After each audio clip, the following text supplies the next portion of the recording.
WCBI News at 10 starts now.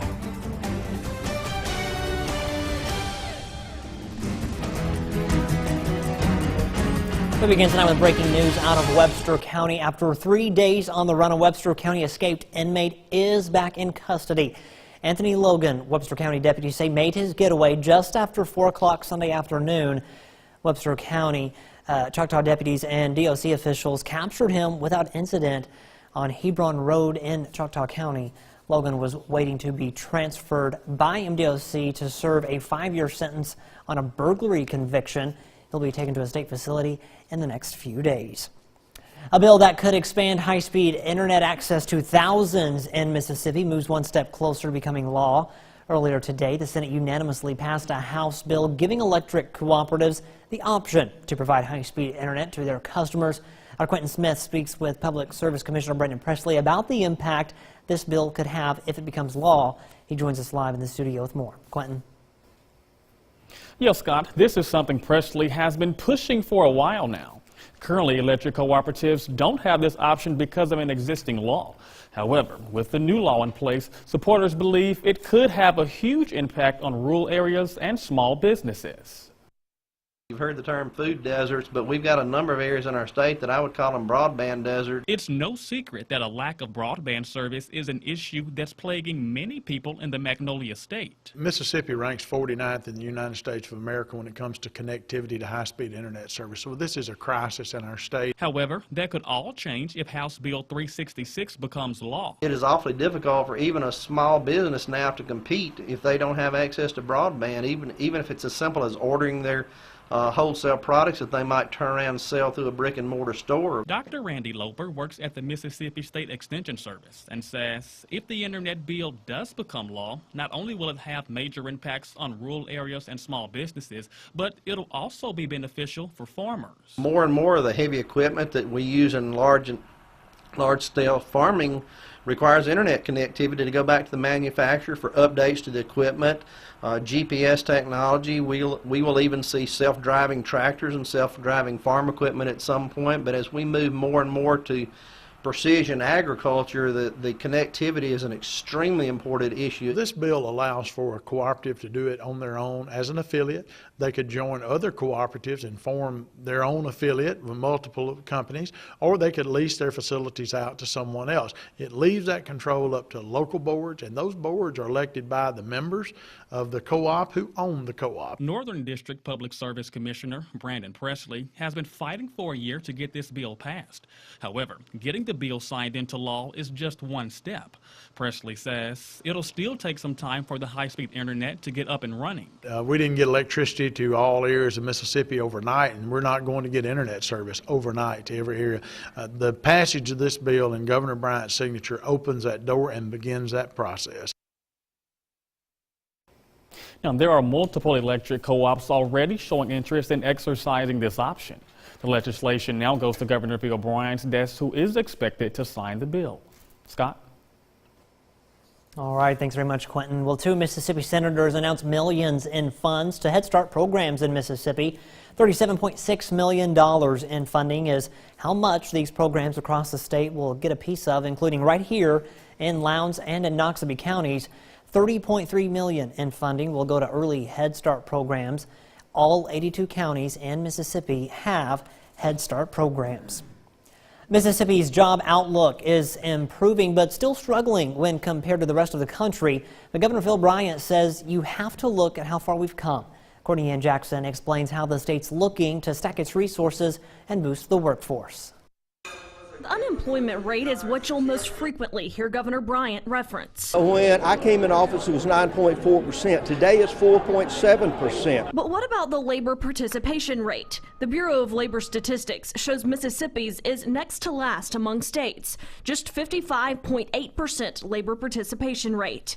That's the percentage of Mississippi's available workforce that has a job or is looking for one. So we asked the governor, how do you engage those who aren't even looking? I think you have start looking at non-traditional ways of doing that. We talked today about child care, how we can make sure that we've got ladies, women who are looking for a job, but they can't find a place to put their children. Number one reason that women aren't working now is child care. Sephora is a company that's recently put a distribution center in Olive Branch and made a commitment to hiring people with disabilities. When you think about it, 80% of individuals with disabilities can't find jobs. So it's a labor market that's untapped today, and we believe that thinking outside the box and partnering with the Mississippi Department of Rehabilitative Services, we can try and close that gap as much as we can. Still, just 2 days after Bryant bragged on the state's economic advances in his State of the State address, Nissan announced it's cutting 700 jobs. The good news is we're looking for people all across the state of Mississippi. Continental Tire will soon be hiring, so these contract workers may find a better job. Meanwhile, the state's community colleges are still working to provide the skills those who are looking to enter the workforce may need to fit the job description. Courtney Ann Jackson, WCBI News. Some money coming down the road should help Mississippi workers with their commutes. Repairs will begin this year on 200 bridges across the state. The Mississippi Transportation Commission has okayed a $250 million project to repair or replace substandard bridges. 99 of those are already closed. 3 bridges in Calhoun County will be getting funding. It's really going to help us because we got 5 bridges maybe out in the county. I know the one I got money for, been out over a year. They've been in need for repair for a long time. Of course, with cutbacks and shortage of money, they hadn't been able to repair them. Starkville and Tibaha County received the most money in our viewing area. 7 projects were approved, totaling over $4.3 million. Time now to toss things over to Chief Meteorologist Keith Gibson with a first look at our Wednesday night forecast. Hey, Keith. Hey Scott, temperatures are cooling down. We still have some cloud cover around here, but we're now in the 30s. Wind chill values getting down into the 20s in many spots. So the rain is done, but now the cold air is coming on back. The clouds will gradually thin out as we go throughout the course of the night. So there you have it. Here's Futurecast. We'll take you through tonight. You can see the clouds holding tough now. But by sunrise, we should be down into the upper 20s to around 30 degrees. Wind chills mid to low 20s. Now, for our Thursday, more sunshine, mostly sunny, seasonably cool, not too bad. Mid to upper 40s for highs. Your full forecast is coming up. The flu season is off to a slow start in our area compared to this time last year. But in case the virus strikes, you may consider trying some non-traditional methods to treat your symptoms. Our Jory Talley takes a look at a few different ways to beat the bug. Pharmacist Robert White says the peak time for flu season used to be around March, but the last several years it has started much earlier. Knowing different types of treatments can help you make a decision much quicker when the flu strikes. Tamiflu is known to be the most popular. It makes you feel like you don't have the flu. So you take the Tamiflu for 5 days, and when you finish it, you feel much better, and while taking it, you don't have the flu symptoms. You may have some side effects like upset stomach, but you don't have the flu symptoms. But it's not the only option out there. Oscillococcinum that you've heard of, that became famous last year, even though it's been on the planet literally 100 years. It works sort of like Tamiflu, but the symptoms just go magically away. That in combination with black elderberry, that a lot of people have found out about. That's a great combo. Taking big doses of vitamin C will help boost the immune system. The store has about a half a dozen products customers use to try and help them feel better. I have a particularly good liquid probiotic that helps to kill viruses, so that's good as well. And then there is a new product that came out last year that has a blend of about 6 different herbs. Of course, there are some tried and true recipes for feeling better, and they are probably already in your home. Taking Tylenol or ibuprofen or aspirin to help bring the elevated fever down and help with the aches and pains. But lots and lots of water. Chicken noodle soup, homemade is great, or canned even works. For some reason it helps with viral infections. I'm a tomato soup and grilled cheese man, just saying. All right, well, last year's flu season started in October and ended in May. Overcast here at Durham's Pharmacy in Vernon, Alabama. We will get rid of the clouds and enjoy more sunshine for tomorrow here in West Alabama. Highs into the mid to upper 40s. Your full forecast is next to you. Your WCBI First Alert AccuWeather forecast with Chief Meteorologist Keith Gibson. We have a clean sweep right now, 10-12. No rain on our radar. We've had a lot of rain over the last 24 hours. Let's check out some of these estimated totals from Doppler radar. About 1/3 of an inch in some spots to over 1.5 inches in other locations. A lot of lakes developing out there in some of those yards with all this rain we had. Let's check it out. Columbus, Tupelo, Vernon, Durham's Pharmacy, Louisville, Mississippi. You can see the clouds moving through today. The showers, heavy at times, some breezes too. It's just been a blustery type evening. Now that the rain's out of here, we have some cold air coming on in, but it's a drier air mass, and that will give us more sunshine for tomorrow. Here's the big picture. A pretty big system, a lot of rain, even some strong storms just to our southeast today, but the back edge of the clouds now moving through the Arkansas Delta, and the back edge will get in here later tonight. So we will enjoy more sunshine, clearing skies off to the west, and that will take over for tomorrow. Here's where we're headed for our Thursday with Futurecast. Notice how we should become clear. There will be another front that will move through tomorrow evening and tomorrow night. We may see some clouds with that. No moisture. Another area of high pressure comes on in for Friday. Lots of sunshine, but this will actually have a cooler air mass. So some of you will get into the low 40s on Friday. Some other spots may stay in the 30s. Here's where we're headed tomorrow, 48 degrees, mid to upper 40s, upper 30s to around 40 Friday, 39, 51 Saturday, 55 for your Sunday. The weekend, not too bad. Here's 61 Monday, sitting pretty, right? Well. Look at this. We have another front that will come on through Monday evening and Monday night, ushering in another Arctic air mass briefly for Tuesday, maybe Wednesday too. So another quick hit of some Canadian air next week, maybe a little bit of frozen precipitation as well. We'll fine tune the forecast as we get closer. The wind chills now range from the mid-20s to the low 30s, and it looks like we're going to be in the low 20s in many spots here, if not some upper teens for the morning commute. So a chilly one out there. Temperatures will gradually cool down. Actual temperatures down into the upper 20s to around 30 tonight. Here's your planner for tomorrow. Noon 43 by 3 o'clock. 48 degrees. Some of you may fall short and stay in the mid 40s, and if you're traveling to the south, a lot of sun, a little bit warmer, low to mid 50s. Here's your AccuWeather 7-day forecast, and as I mentioned, no real active weather for the next 5 days. Can't rule out a stray sprinkle sometime on Sunday, but that's just a nuisance if nothing else. But the big story will be that next front by next Tuesday. Scott. An Aberdeen teacher finds the right formula for getting middle schoolers to embrace science. Jetty Ware is our Educator of the Week. She teaches chemistry at Bill Shivers Middle School. Now in her class, passion plus props plus praise equals successful learning. When you do something right, why not praise them to give them more confidence in what they're doing? So I try to have a classroom where everybody cares about one another and they support each other. Even if they hadn't gotten it right, we would have helped them to get it right. To nominate your favorite teacher, just visit WCBI.com. WCBI's Educator of the Week is brought to you by Food Giant, where your neighbors are the owners.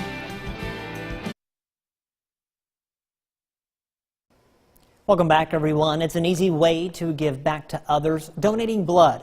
It's also life-saving. We learn more tonight in our Health Talk with Baptist.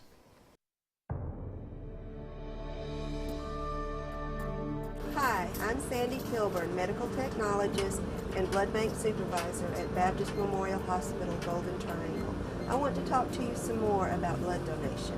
Here at Baptist Golden Triangle, we transfuse an average of 215 units of red blood cells every month to an average of 92 patients. Recipients include cancer patients, sickle cell anemia patients, patients with other types of anemia, surgery and trauma patients, and premature or sick newborns. As you can see, the need is great, and a reduction in donor turnout can put the blood supply of our nation, our state, and our hospital at a critically low level. Donating blood is a safe process. A sterile needle is used only once and then discarded. Blood donation is a simple 4-step process: registration, medical history and mini physical, donation, and refreshments. Every donor is given a mini physical, checking the donor's temperature, blood pressure, pulse, and hemoglobin to ensure it is safe for the donor to give blood. The actual blood donation typically takes less than 10 to 12 minutes. The average adult has about 10 pints of blood in his body, and roughly 1 pint is given during a donation. A healthy donor may donate red blood cells every 56 days or double red cells every 112 days. All donated blood is tested for HIV, hepatitis B and C, syphilis, and other infectious diseases before it can be released to hospitals. Join us next time for Health Talk with Baptist when we'll talk more about donating blood. Mail your topic suggestions to healthtalk@wcbi.com. Health Talk has been brought to you by Baptist Memorial Hospital Golden Triangle. January 5th, by the way, is National Blood Donor Month, and if you want to donate, here's your chance. On Friday, Baptist is holding a blood drive at the Outpatient Conference Center. It'll be from 11:30 Friday morning to 5:30 that evening. The Columbus Lady Falcons are one of the top teams in the state, and a big reason why is this week's student athlete meter. Next in sports.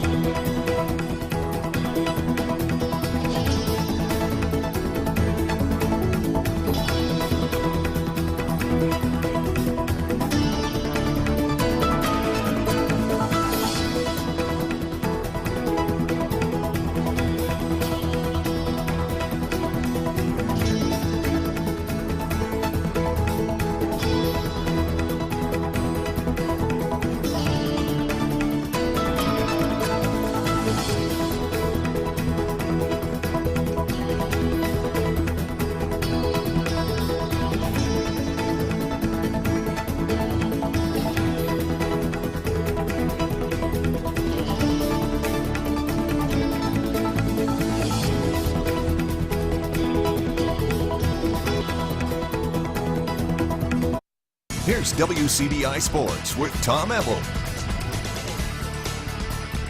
The Columbus Lady Falcons girls basketball team is off to its best start in more than a decade.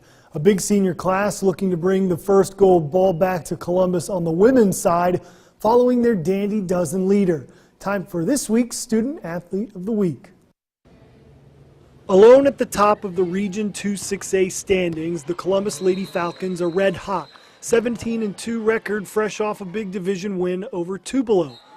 But what makes the Lady Falcons tick? Well, it's senior guard Hannah White. She does whatever she needs to do to make this team successful. If it needs for us to go out and her get us 20 plus, then that's what she does. In some games she only had 15 points, but she'll have 12 rebounds. You know, she'll go for a double-double or triple and things like that. And that's a sign of a great leader. Averaging 20 points, 7 boards, 3 steals per game, White has worked her way into recruiters' minds, receiving multiple Division I offers to this point in the season. Basketball is a part of her past, present, and future, something she knows she's earned. When I was in 9th grade, I had ended up moving up, so like I stayed with the varsity and try to practice. And after they had practice, I'd come to the gym. On Saturdays, I'd come to the gym. During school practice, sometimes I wouldn't go to lunch. I'd just shoot a little bit or do something just to work out. My son used to always say the lights never go off in the gym. So she was constantly calling, Coach, can I get in the gym? Coach, can I get in the gym? And it has really paid off for her. She put in the work. White will be the third Lady Falcon to represent Columbus in the Mississippi-Alabama All-Star Game and has the chance to leave a lasting legacy in the friendly city.